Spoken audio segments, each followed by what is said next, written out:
This is Karen with newclevelandradio.net, and it is time for Avoid the Maze with Eric Teplitz. And, um, you know, Eric, I have to tell you, the other day somebody said to me, I noticed that you have Eric on once a month.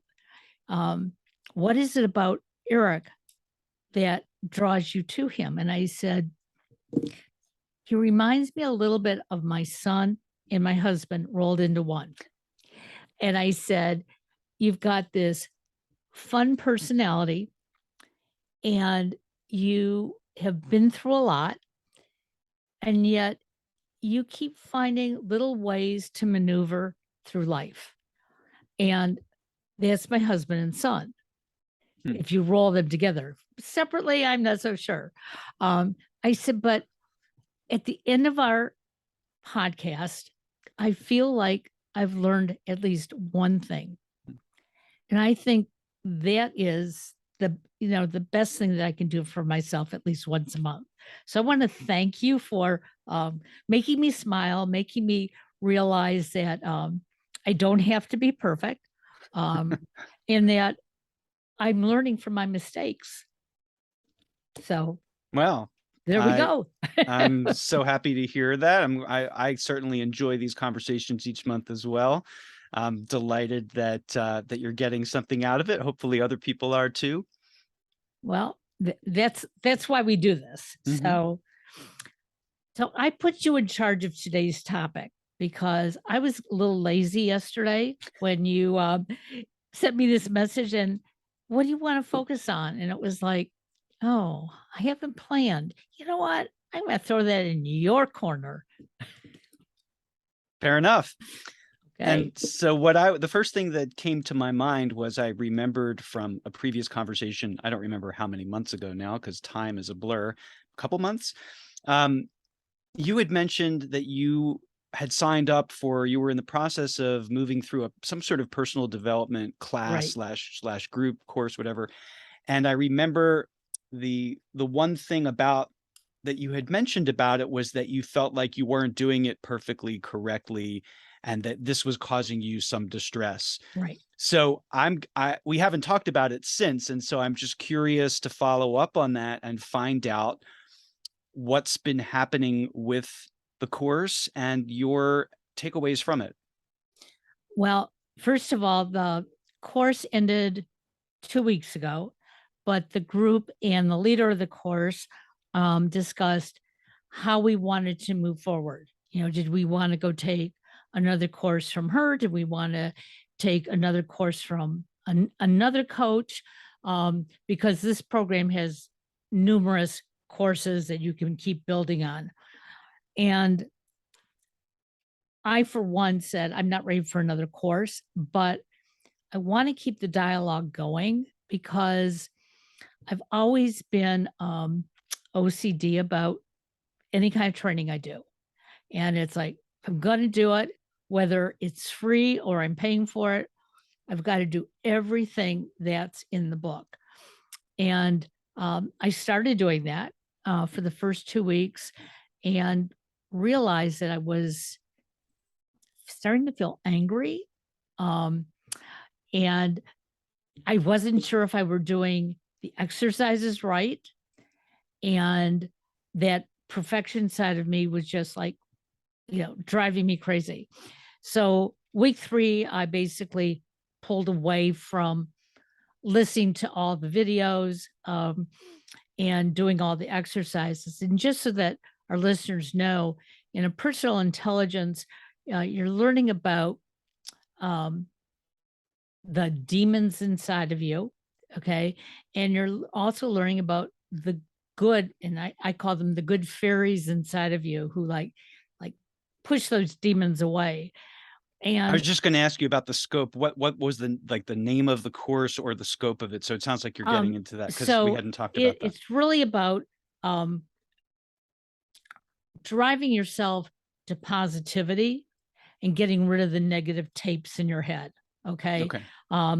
We all judge ourselves, and the judge will come out as I'm preparing to do a show sometimes. And it's like, oh, you didn't key in the music. oh, you terrible person. What did you do wrong? Um, but then there's another side of me that says, you know what? That's okay. You know, people are still going to listen to the podcast. They may not even realize you didn't key in the music. Next time, try to remember. But most of my life, I didn't have that nice side reminding me, hey, it's Mm, okay. There's another way of doing things. And I guess by week 3, I saw there was another way of doing things, but I thought it was wrong. So, again, that perfection side of me, once a week we would meet in our pod. And that third week, I just didn't want to say anything. And the person who's running it happens to be a friend and a colleague of mine, and also a client. So she knows that I don't hold back. And so finally she said, and Karen, oh, how are things going for you this week? And my reaction was, oh, okay. And she goes, can you explain that a little more deeply? And then I just like let it all out. I, I'm wasting your time. I'm wasting everybody else's time. And the tears were flowing. mm. It was like, what am I doing wrong? And somebody else butted in and said, oh my God, I feel the same way too. And I still wasn't convinced till maybe week 5 that, you know what? I'm I'm am learning something. I am doing what I'm supposed to, but the exercises that they were telling us to do for a minute, sometimes 3 minutes, just didn't fit into my lifestyle. Can I ask a question? Yep. So you had mentioned at one point that by week 3, you said something to the effect of you found what you thought was a solution, but then you questioned it and discounted it. So Right. what was the solution that or the conclusion or insight that you had? Let's start W there first of all. Okay. So, one of the things that they have you do when you start getting, if you know you're going into a situation that might trigger you, okay, it's to find something to distract you so that you can think about that instead of getting distracted. So, one of the things is rubbing your 2 fingers together and feeling, and as I keep saying, you're gonna feel the lines in your fingers and the grooves. I have no lines and no grooves in my fingers, they are smooth. And so I kept wanting to find lines, okay? And Okay. so I This is kept a thinking, great example right. actually. So Yeah. this is not working for me. Then another one, close your eyes and think about the worst scenario that this could be. Mm. And then how can you change it? Because it hasn't happened yet. You're preparing for something. And I just, those were bothering me. It's like, I don't want to think of the worst scenario. I want to think of how I'm going to get through this. And so week 3, what I had developed was I'm not going to rub my fingers together. I don't need to do that. But I am going to take that deep breath and I'm going to concentrate on something that's meaningful to me. And it might have been a dot on the wall ahead of me. It may be looking out my window and looking at the sunshine. Um, if it's raining, maybe intently listening to the Mm. rain. And so those were the things that I was doing that were keeping me calmer, keeping me more in focus, um, and an overall sense of I'm okay. I don't have to So be perfect. these were alternate kind of activities that would provide the same outcome, Right. which Exactly. essentially is to get you grounded, to get your mind a little quieter, to have a bit of internal groundedness. Because that to me, when you describe the activity, I thought, well, that's the point of it, isn't it? It's to kind of focus your attention into something tangible that you can, in this case, a sensation that Right. in this case, like what your fingers feel like, and it's really just it's like a technique. It's a meditative technique. You could focus on the breath. You could focus on anything that just gets you to kind of quiet the mind a little bit and settle Exactly. into something that can provide you a calmer space from which to proceed. Right. But what happened with that 3rd week when I was listening and I was hearing, others saying, yes, every 2 hours, I'm taking that minute break. I'm exercising my mind. I'm doing this, I'm doing that. And it was all by the book. And I'm sitting here going, what is wrong with me? Why Oh can't I do man. it by the book? And so when she forced me into talking, which I thought was great, that's what I said. And she said, well, describe to me what you are doing. And when I told her, you know, that's when this other person interjected and said, oh, I don't feel so bad now. Oh, that's what I do. And Or that's an even better idea, right? Than the yeah, rub for, yeah. And there are some people who need to do the techniques that are being taught Mhm. because maybe they just haven't thought of another way of doing it. And when I finally started to understand that, it was like, okay, you're going to give me an example, rubbing my fingers together or, closing my eyes and, touching my head. I get it. Now I'm starting to get it. Um, and now I'm even looking for more ways that I Mm, personally right. can do that. Yeah, Um, so it's about sort of like following directions meticulously, whether or not they produce the result that they're intended to, or regardless of what the purpose of them is, right? Like to just right. make sure you're doing it correctly. And I love the phrase, the main thing is to keep the main thing. I love that because we do this to ourselves, right? Like we berate ourselves for getting something wrong that might be irrelevant to the point of, behind why we're doing it in the first place. And we get lost in those details. And I mean, I certainly can relate to that for sure. And it harkens back to school. I think back to, and also what's kind of funny, the way you described it, is there's always, kids in class that want to please the teacher by showing them they did everything exactly as Exactly. directed, right? Yeah. And so, and again, whether or not that produces any meaningful results for you, it's more about the approval of, like, pleasing, people pleasing, or pleasing the parent, the teacher, whoever it is. Um, so anyway, go ahead, continue. Well, and I'm glad you said that because when I was asked if I wanted to be part of this, um, I really did, but I also wanted to please my friend, client, Mm, colleague. Okay. And it was like, I felt like maybe I wasn't pleasing her those first couple weeks.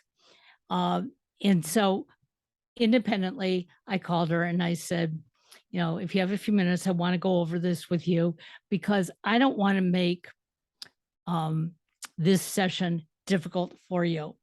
And she goes, well, you wouldn't, and you aren't. And I said, well, that's important to me because this is her first one to become totally certified in this program. And so, oh, um, I see. I'm So being you were helping her, you reach this milestone for her right. And program. she needed Yeah. so many, in the session. I wanted to do it, but again, I felt like I want to do it right for her. And I should know better because we do a podcast together and we talk about this all the time. Um, that in most things in life, there is not an exact right or wrong way of doing it. There are multiple ways to be right and multiple ways that you might be wrong. And even if you're wrong, doesn't mean that you can't learn from that and correct it. Yeah. And so in my head, I know all this, but here I am, with this group, and we're from across the United States. And I just want to do it right. And, Hmm. when I finally put it all together, hey, I am doing it right. Um, you know, there are some things that when I take a course, yeah, I have to do every single step because maybe it's something that I'm just not familiar with. Um, and I need to see the And maybe progression the of it. steps build upon each other, like Right, sure. right. Um, but in this one, almost from the beginning, I started to see, oh, okay, I have to become a little bit more mindful internally. And rather than letting everything on the outside, like attack me at once. And that's what this, session is all about. It's about, you know, communicating better, but communicating better with ourselves. Mm.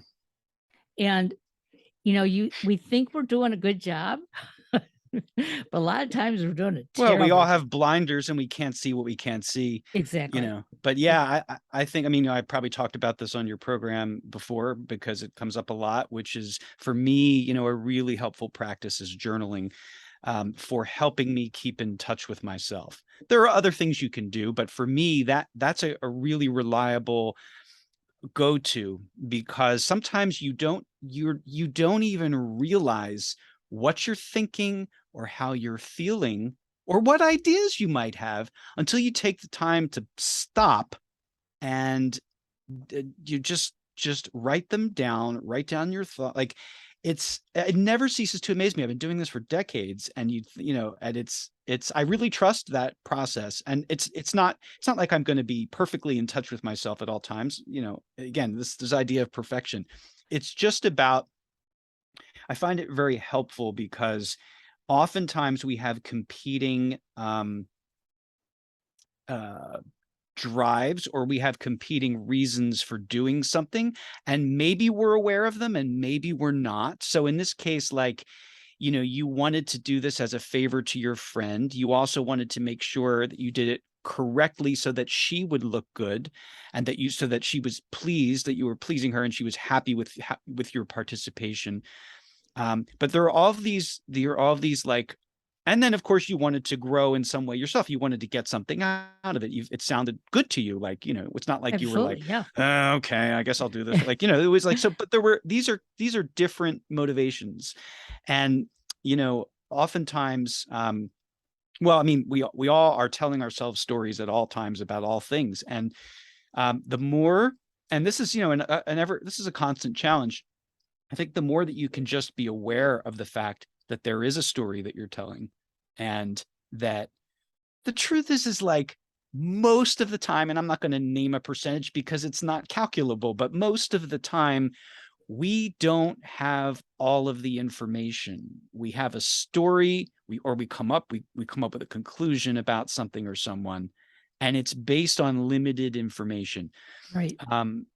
And so it's funny, you thought you were potentially disappointing her when really she had a completely different expectation for you, Right. and a complete, like, she was probably honored just that you were participating and showing up.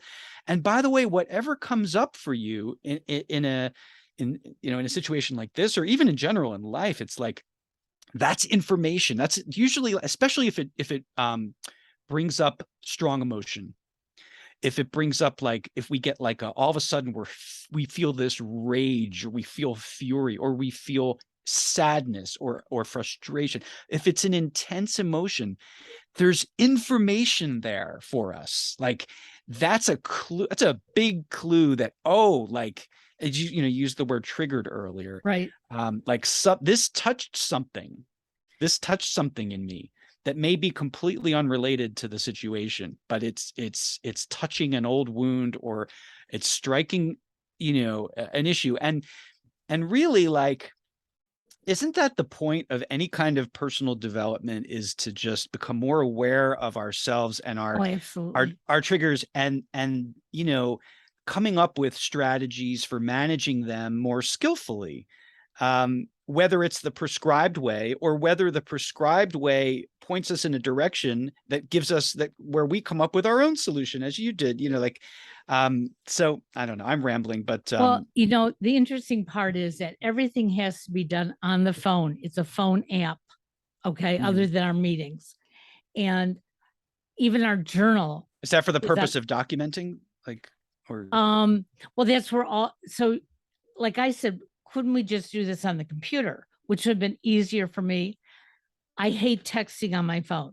Okay. mhm. I'm not good at it. I do it all the time, but it was like, now you want me to put my journal into there. And I just Is and couldn't do it. is this like, who sees this? So she only is the only one who sees the journal. Okay. And you have to give her permission to do it, which, I had no problem.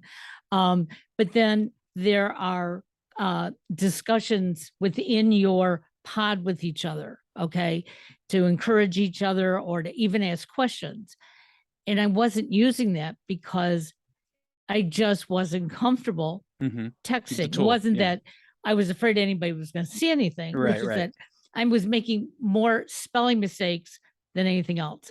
We And can't so have that. That's not allowed. Well, when I go back and read it before I hit, Yeah. No, go, I it know. would be To like, me, what did I just write? autocorrect is like one of the worst inventions Yeah. in the history of mankind. Like, I just hate it. Yep. It's like, no, that's not what I meant. Right.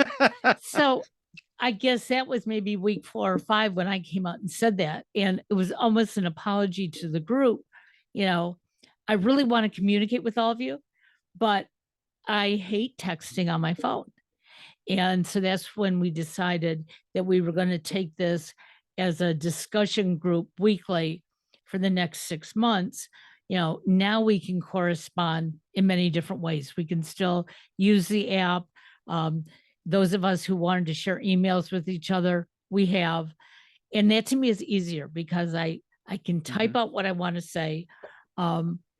And I also, if somebody has written something to me, I want to respond to it, I'll copy and paste it and go through what I want to respond to, not having to remember, it was this point. So again, I find my own ways of doing things. And so I'm much happier at this point. But also, the funny part is that I finally admitted it, that the gentleman who does all the lecturing on the app, there's something about his voice that just irritated me. Everybody else finds it very soothing. And I would be arguing with him driving down the street, listening to, a 10-minute lecture. It'd be like, would you stop, laughing that way? And then I'd have to go back and listen to it intently because you're so distracted by the reaction. And so I wasn't afraid at that point to say something to the group. This has been my issue. And I thought, that's not unusual. We all learn differently. We all hear things differently. And, the second time around, I listened to his words. I just didn't listen to his voice. I made it very intent. I'm not going to pay attention as much to his voice because, it will start to irritate me. And if it would, I would just turn it off and say, not going to listen right now. And that's part of learning about yourself. Yeah, those are things I never would have thought of. It's very interesting. And there's things you can do, right? Like there's things you can do to sort of, if it's distracting because you find the voice irritating and you're so irritated that you're unable to pay attention to the content. Like, there are things that you could try. Like, for instance, you could pause and be like, make fun. Like, in other words, just to change your own physiology from one that's tense and like angry or upset or like annoyed. You can laugh. Like, laughing is an incredible way of like changing your whole physiology and your whole mood and everything. And we don't always have the presence of mind to like try maneuvers like that, but it's something that can help. At the very least, if you realize that you're not in a space to receive it, then stop, right? And if you're able to, if you have the psychic energy to at a later time or a different time of day to be able to sort of reserve your irritation or like contain your irritation so that you can at least absorb the content. Another option is like asking, are there transcripts of these? Well, if I didn't listen to it in the car driving, I did realize that there was text. Yeah. So, I finally started saying to myself, okay, look, if you don't want to listen to his voice, you can turn the volume down and just read the text. And not while you're driving, though. Not while you're driving. You got it. And so, I mean, that started to help too. But I guess what I'd like our listeners to know is that sometimes we think we have to know everything. And you and I sort of talked about this once before. I don't have to know everything. I have to know enough things that can help me better the conditions that I want to make better. And one of the things that this has done for me, there's been one person that I've been working with at my weekend job. And for whatever reason, this young girl does not like me. And I've tried everything I can Are you just sure? to be polite. Yeah. What? Are you sure about that, or is that a story you're telling yourself? Oh, no. You're sure? She's told me to my She's face. told you to your She does not like me. Okay, just checking, because sometimes we draw those conclusions. And like everybody else, like I walk in the door and, oh, you're here, and oh, that's wonderful. But it's like, okay, she doesn't have to like me, but she does have to work with you. me. Right. And so last week, very nicely, I said, look, it's okay that you don't like me. You've already explained that. But for the next hour, it is my job to do training with you. So how can we do that so that, I'm not upsetting you and you don't upset me? How did that go over? So the first reaction was, well, I'm not going to do the training. I said, okay, then I'm going to have to let management know before I leave here today. I didn't say right that minute. Okay. Before I leave today, if you haven't completed the training with me. Now, you can go do the training on your own and, just send me the results. Well, I don't want to do that either. Okay, then that's your choice. But I only have one choice now. If you don't do it, I have to report it. And I said, I really don't want to do that. So as I was leaving, she started following me to the front door and she said, before you tell them, I'm going to tell them. I was like, okay. And she tells them, and the GM says to her, and why didn't you want to do the training with Karen today? I don't like her. And he goes, well, that's fine. But do you know why you don't like her? She's nice to all the other people here. And that really hurt me. I thought, wow, does that mean I'm not nice to her? Wait, I'm sorry, back up a second. I just want to make sure I I'm understood. nice to all the other staff, is what she said. Yeah. So they were trying to understand why she didn't like you. And, right. And as a sort of follow-up question, they asked, why don't you like her? By saying she's nice to everybody else, the implication is everybody else gets along with her. Was that the, well, no, the implication was that I probably like everybody else. I don't like her either. I mean, that's what I was hearing. And I just said, oh, okay. Interesting. I said, do you think next Friday when I come in, you took that as a personal accusation, like it must be that you don't like her, right? Because okay. So I asked her if next Friday, which is coming up, and I asked her manager. I said, I know you like Starbucks. Can we walk over to Starbucks? I'll treat, and let's just talk about how we can work together. And she just looked at me like, I'd fire out of her eyes. And then she finally calmed down and she goes, yes, I guess that would be a good idea. And so I'm going to try it. I probably will be taking a lot of deep breaths on Friday. Yeah, it's a great, thank you for sharing this, because I think, most people probably can relate in some fashion. There's someone that they have to deal with. Maybe it's in a work environment or some other environment, and it's just problematic. It's like oil and water, you just don't get along for whatever reason, or there's so I think it's wonderful that you're making the gesture. And I think that, like, obviously it takes two to accomplish anything, right? In terms of, like, no one person can sustain a relationship of any kind. There has to be, someone has to receive your goodwill, and they have to, like, meet it, right? Like, there has to be concession, there has to be compromise, or there has to be a willingness at the very least. And you don't have control over that, over the other No. person. But I would just encourage you to be as curious is the word that comes to mind. Come from a place of curiosity. Try to reserve whatever judgments come up, and they will.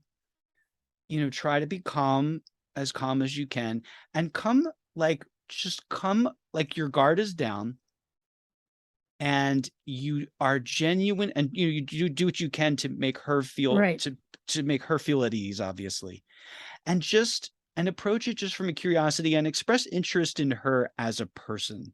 Like, try to understand her better as a person, and where she's coming from, and what her situation is, and why is she in this job?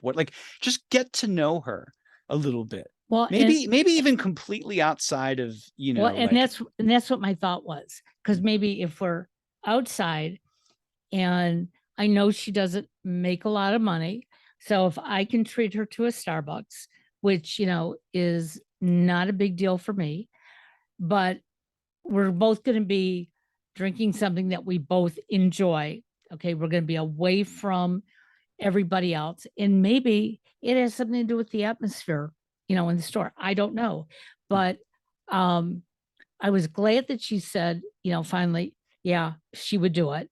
And when she did, you could just see that she was a little bit kinder. A little softer. And I did watch her earlier in the day, and she doesn't seem to get along real well with other females. She's got there's something going on there. Don't try to necessarily figure out her psychodynamics at this point. Uh, I mean, you'll do that anyway, Yeah. because you're curious. I'm that way too. I'm fascinated by people, and I'm always trying to understand them better. But I would make my goal for that meeting to just connect with her on a personal level, and to try, listen, right? Come from a place of curiosity, really listen. And even if you want to say things like, try to do more listening, try to err on the side of listening intently. And you can show her you're listening by repeating things back to Right. her, and confirming, did I get this right? And I'm hearing you say that, so they call it active listening. Right. And show an interest in her, and and see if you're able to draw out anything, and more of her, so you can understand her better, which will naturally probably bring up some compassion, some more compassion for her on your part. Don't worry about her and trying to change her, and don't try to solve anything, or try to your goal shouldn't be, once we leave this Starbucks, we're going to have a way figured out of us to get, don't even go there. Just try to get to know her. And because what I find interesting is that there's almost always something you can agree on, some point of commonality. Maybe it's a TV show you both like. It could be something totally inane or seemingly irrelevant or whatever, but see if there's, again, curiosity, listening, and then just seeing if there's anything you can find a point of agreement on, whether it's a similar like or dislike, or anything at all. And I would use that as a starting point for just establishing some common ground, but this is all the stuff of life, right? I mean, this is, there. And what I find funny about it is, I really very rarely work with her. Okay. And so I was almost glad that she said what she did, that she didn't like me. Only because that made me realize that she was comfortable enough to say it. Okay. And when she said it, I didn't ask why, because, hey, it's her opinion, whatever it is, but when she said it again, that, that I like everybody else, or I get along with everybody else, it was like, I just So you felt that this was it, the GM, the general manager that said this, or who was this? She said it in front of the general manager. No, when she said Who that I said get along with everybody else, but her. that was this person That that you're was having a her. conflict Yeah. with? Okay, That's what not made me I think I think. I Yeah. misunderstood then. Okay, Yeah. so it was her that said she gets along well with everyone, or she likes Right. everyone else, but she doesn't Right. like me. Yeah. But you had said that this person had already told you that she doesn't like you. Right. She told me. Yeah. So does that mean that she assumed that because she said she didn't like you, she assumed that that meant you didn't like her? Maybe, I don't know. Getting into the mind of a 18-year-old is difficult for Mm. me right now. She's 18. I've had boys, not girls. So, and I remember myself at 18, but yet at 18, I never would have said to anybody at a job, Mhm. I won't do that, or I Sure. don't like you. Because I didn't think I had a voice to be able to say that. So on Yeah. one hand, I sort of respect her for voicing. You could tell her that.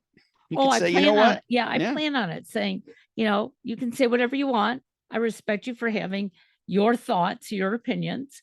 Um, I'm here to do a job.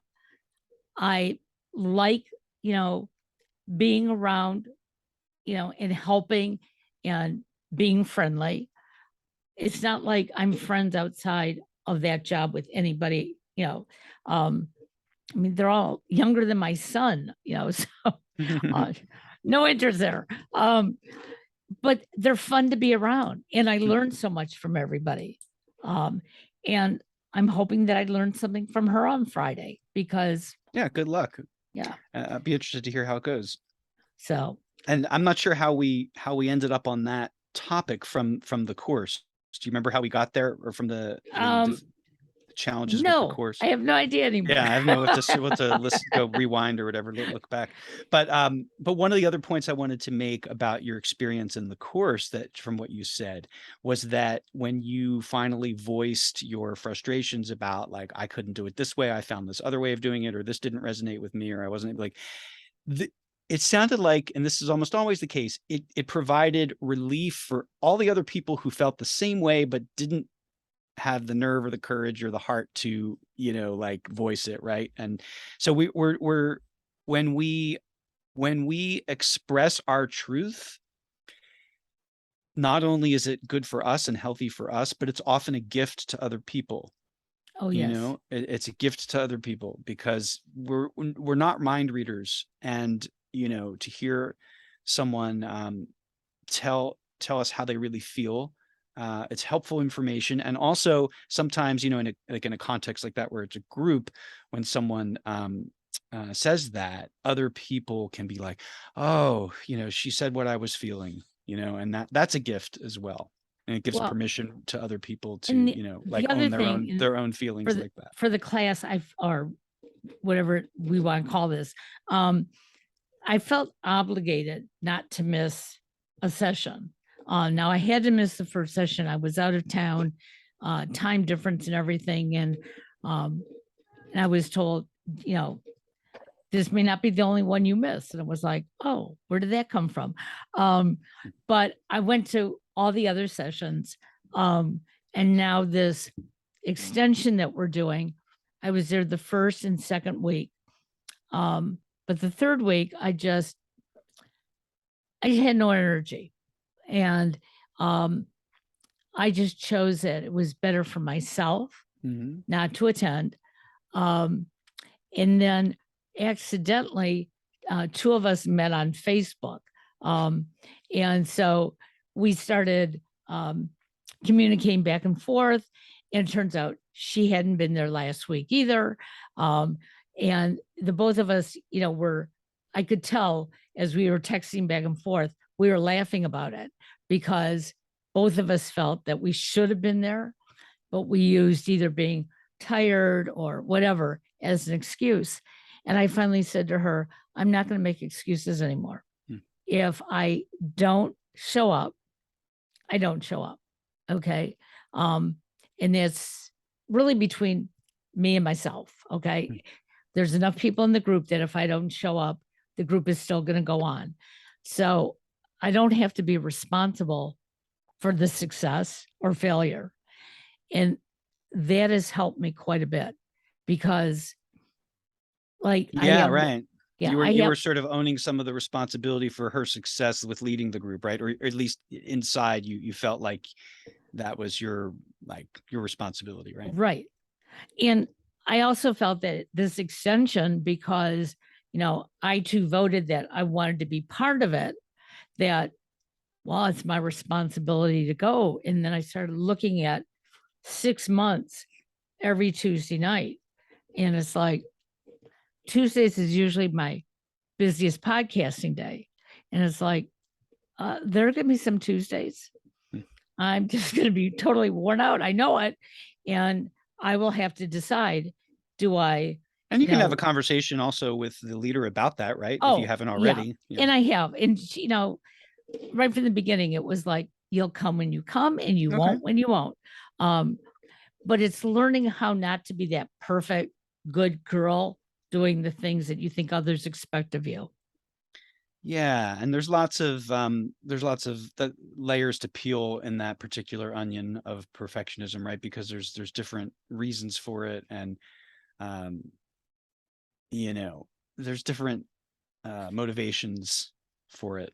And again, Exactly. sometimes we're aware of them, and sometimes we're only aware of some of them, and sometimes we're not aware of them at all. They're just driving us unconsciously, and they're we're like repeating patterns from childhood and living them out again. Like just reinforcing them or being driven by them.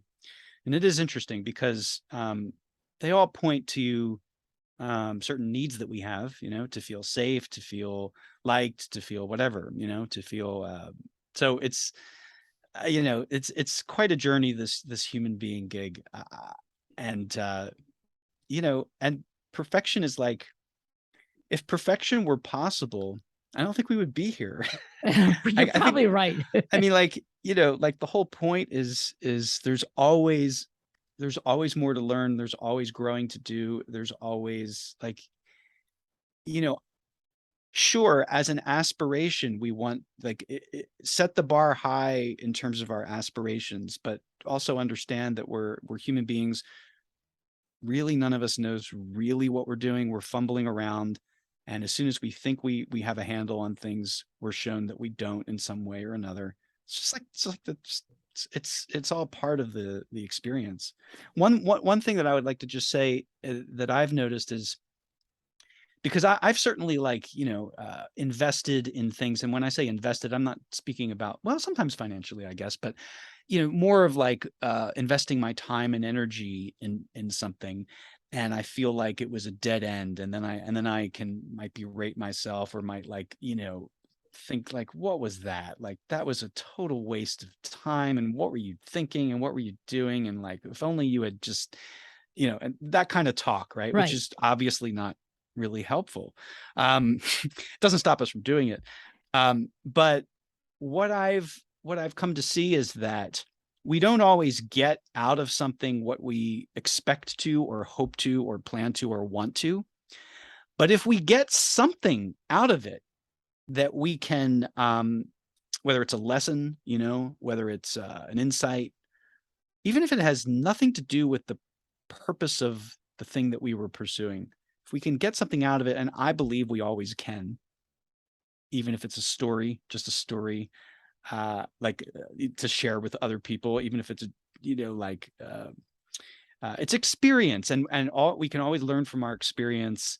And you know if you can frame it in such a way as you're investing, let's say, in a course, and you don't feel like you're getting out of it what was intended, or you're not doing it exactly right, if it helps you in some way, even just getting in touch with like, wow, why did this make me so angry, or why was this so triggering, or like, what if you get something out of it, even if it's completely not what you wanted or expected, but it's helpful, then it was worth it, right? Oh, Because absolutely. you may not have gotten that. I mean, maybe you could have gotten that lesson, or whatever, from some other you know source, but you didn't. You got it. You got out of it what you got out of it, and uh it's worth recognizing that, and using it to your advantage. What if you had a scholastic record where you got A's in all of your classes, let's say, but nothing that you learned was meaningful to you or helpful to you in a practical way after you were done school. And maybe you didn't even remember most of what you learned. You just got the grades that like were the, Right. I mean, it, it it's like you're chasing the reward, but what's the whole reason you're presumably, and with the pressure on kids today, it's a whole other conversation about like what they have to do to measure up. Whole other podcast for that, but it's just you got out of it what you got out of it, and try to latch on to that. And maybe you didn't get the grade you wanted, but you learned something. Or maybe you did get the grade you wanted, but you realized you didn't learn anything. Or maybe you met someone in the class that became a friend, or you really liked the teacher, or it introduced you to something you had never you'd never known about, may not have ever known about if it weren't for that class. Like there's always something you can glean, I think. And if we can focus more on that and less on how we failed ourselves or failed others, or whatever, the better. And I don't believe that we can ever completely tune out those negative. I don't think that's realistic or necessarily possible, that we can only think positive thoughts and only have, like, come on, we're human beings. Like, that's okay though. We don't have to eradicate all negative thoughts. We just, hopefully can improve at managing them and not letting them sabotage us, or like limit us unnecessarily. That's how I see it. And it's a journey, and it's not a straight path forward, always progressing. It's loop-de-loop. Well, and one of the main things that I have learned in this course is that I know what my saboteurs are. I mean, I thought I knew what they were going in, but I definitely know what they are. And many of them I create on my own because of past history. So if I go to do something for the first time, or something that I'm not real confident about, I am waiting for somebody to yell at me, or, and so you beat them to the punch by yelling at right. yourself. Yeah. Exactly. And beat them to the punch. Isn't that an interesting phrase? Literally, right? and my husband reminds me of this regularly. I just got a new computer, and so I have to switch things over from one to the other. And I was asking him for help. It's not that he can't help me. He can. He's working ungodly hours, so he's tired. But he looked at me and he said, you can do it. And my first reaction was, okay, I'm going to do it. And when I'm wrong, and I stopped myself and I thought, okay, I'm going to do it. And if I have a problem, then I will ask him. And I thought, where did that come from? And it's like, it's taken a long time to get there. But as a little kid, in my mind, my brothers were always right because they were boys. I made the mistakes. I was the girl. And so I took that on into my, first marriage, and on and on.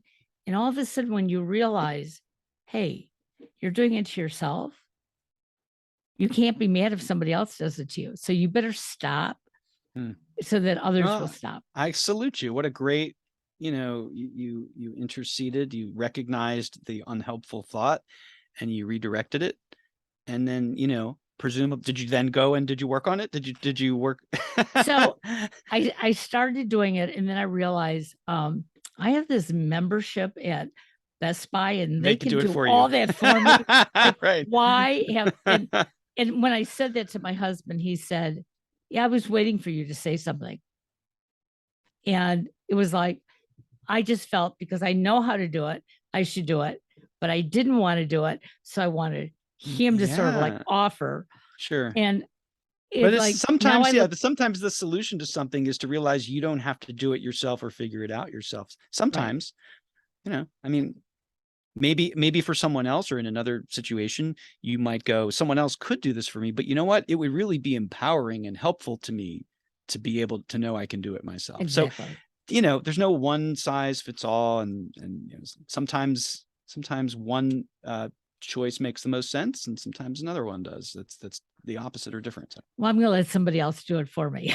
Yeah, I hear you. I mean, yeah, for sure. Too many things on my plate this week. Well, I appreciate this conversation, especially because we have our group session tonight. So, and they've been asking about all the different podcasts. So I'm just going to refer them to this podcast and say, hey, you can find out all about my thoughts right here. Yeah, and I'm very interested to know. I mean, we don't convene again for another month, but feel free to message me after you have this meeting with this coworker, and yes, just let me know how I it goes. will. I'm very interested to hear about it. I appreciate and it. Good luck. Good luck with that. Yeah. Have a great day. See you in September. All right, you too. Bye-bye. All right. Take care, Karen. Bye-bye.